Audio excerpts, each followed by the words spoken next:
Hello guys, magluluto ulit ako today, and the recipe ay lauoy or Bisayang lauoy. It's a soup.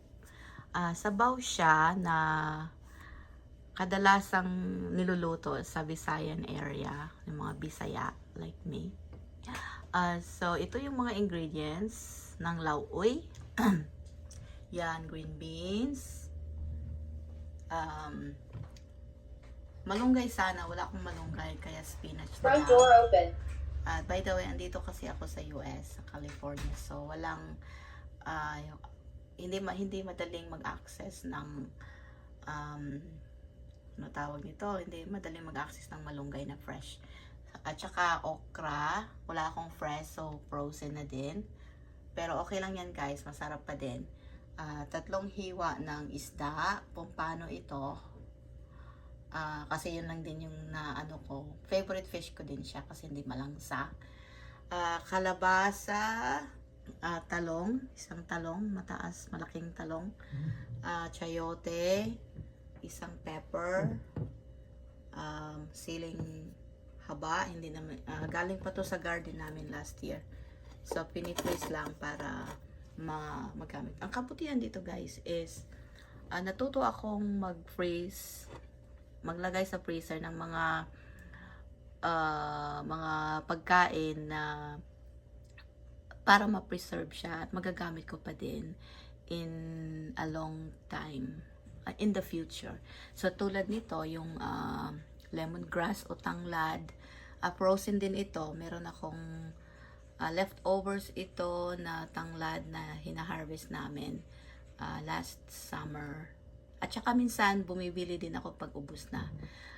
2 kamatis, tsaka luya or ginger, tsaka maliit na onion. Ito yung onion dito na ginagamit ko. Yellow siya.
isda, prituhin muna natin para before tayo mag-start ng soup kasi ito yung nagpe-flavor ng sabaw.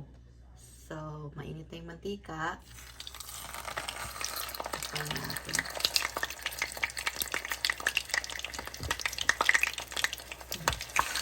Maliit na. Maliit na ano, kawalan yung ginagamit ko kasi para konti-it din yung ano sila nagagamit kasi maliit na gano'n. Tuwan na natin. Pwede nang baligta rin yun. Nakalimutan ko pala sa kanina guys na yung nilagyan ko ng asin yung wifi ng isda. Kasi nakalimutan ko. Baligta rin natin. Hindi na sa silang tip.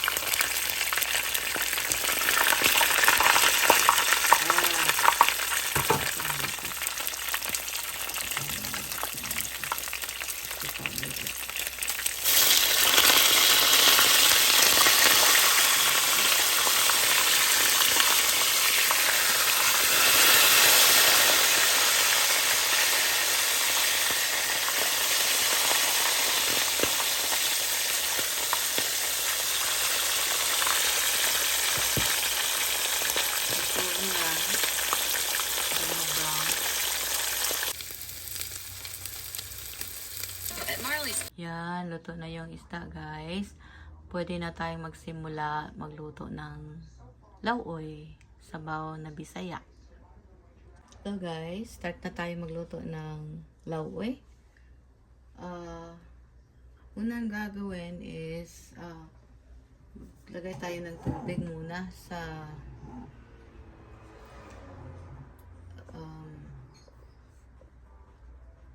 kaldero. So, ito yung hose. Ano na, lagay tayo ng tubig.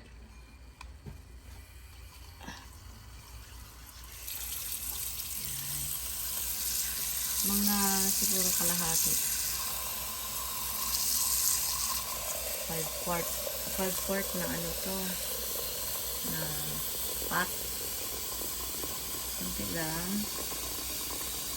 Kasi madami tayong ilalagay na gulay. Yan, half lang muna. Tsaka ilalagay yung ano, yung luya, tsaka sibuyas. Yan.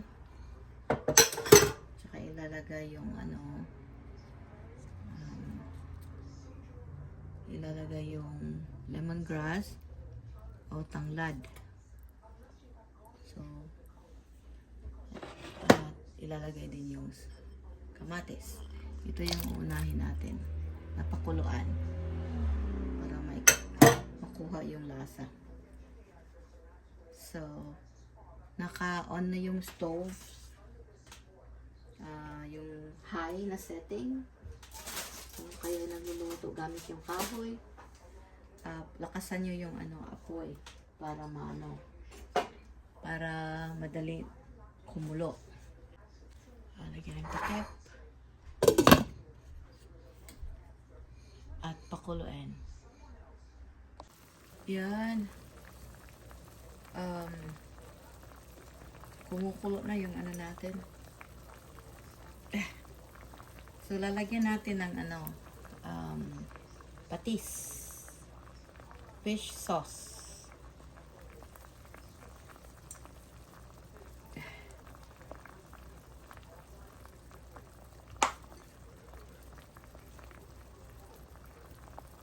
Lagyan natin ng siguro mga 1 kutsara. Yan.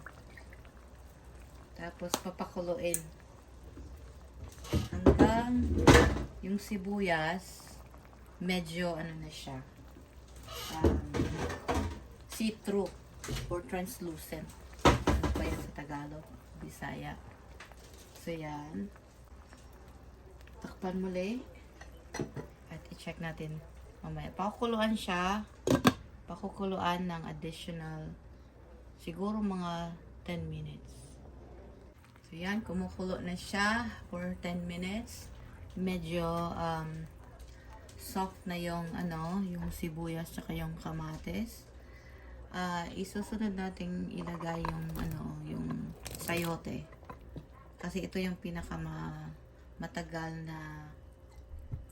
na maluto, matigas siya. So lutuin natin ng 10 more minutes. Lagay diyan. Kuluan ng 10 minutes. Ayan, medyo malambot na yung sayote. So, i-add natin yung kalabasa. Tsaka yung green beans. Pakuluan. Maglagay ulit tayo ng tubig, konting tubig.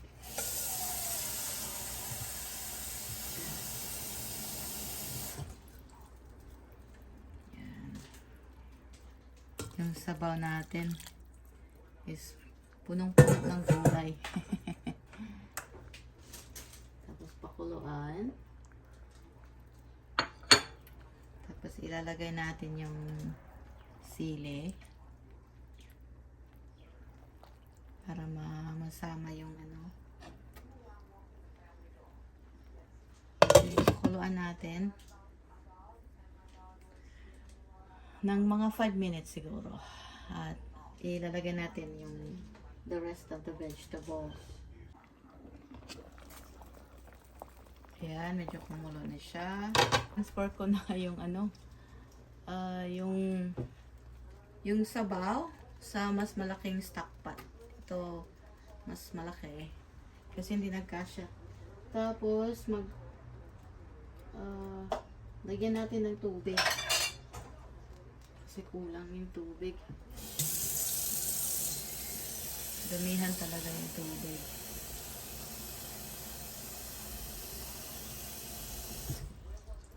Ayan.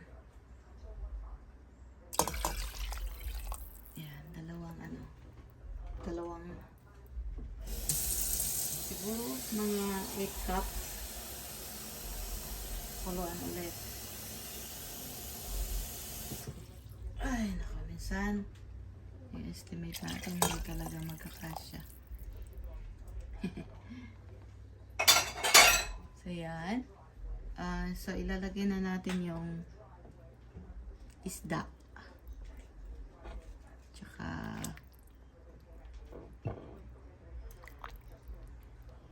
Tsaka yung talong.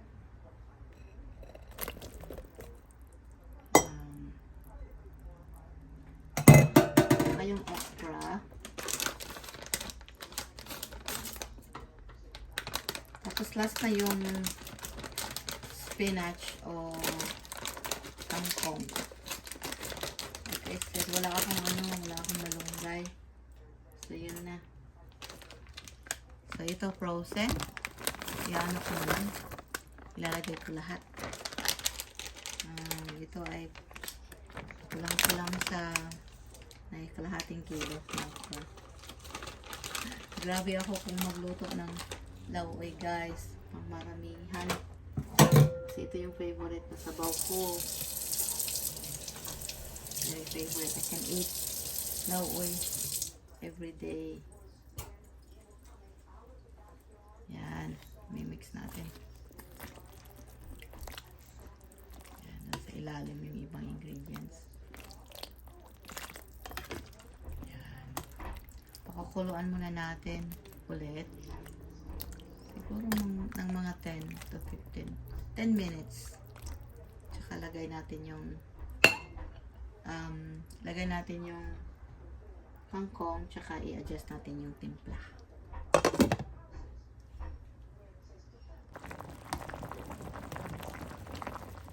Alright, ayan na guys.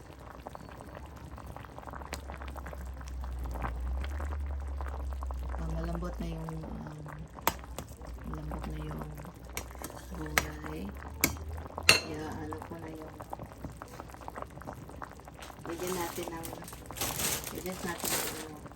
lagyan natin ng seasoning. Lagyan tayo ng dalawang kutsaritang asin. Dalawang kutsarita.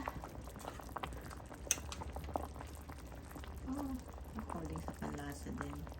Half a teaspoon na pepper. Naglalagay din ako ng konting bitsin. Half a teaspoon. And then, i-adjust natin tapos, ilalagay natin yung kangkong o spinach. Gusto ko yung madami spinach. Ay! Yan.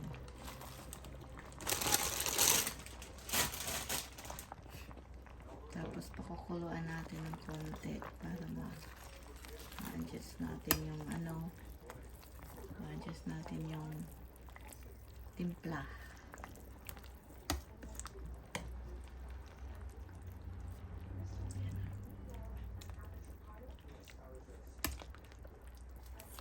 Ang daming greens. Hubusin ko naman siguro ito kasi meron ako ng ito yung masarap, guys. Yan. Loaded ng yung lauo ko ay loaded ng ingredients. Yan. Tapos, titikman ko kung ano yung kulang na may kulang sa timpla niya. Yan, yung kalabasa. Tanggal na yung yung tanglad. Yung lemongrass. Yan, yung isda. Ganda. Unahin natin. Okay na to. Adjust muna natin yung sabaw. Tikman natin. Yung kulang.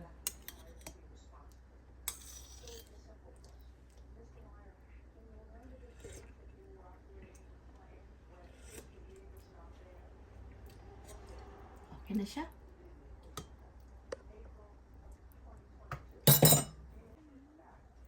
Ayan guys, luto na yung yung lauoy. Sarap. Oh, ito na yung lauoy ko. Sarap niyan. Sarap siya. Very healthy na sabaw. Isang malaking stock pot ng lauoy. Yan. Ayan guys. Hanggang sa susunod na video. Salamat sa panunood. Thank you. Bye.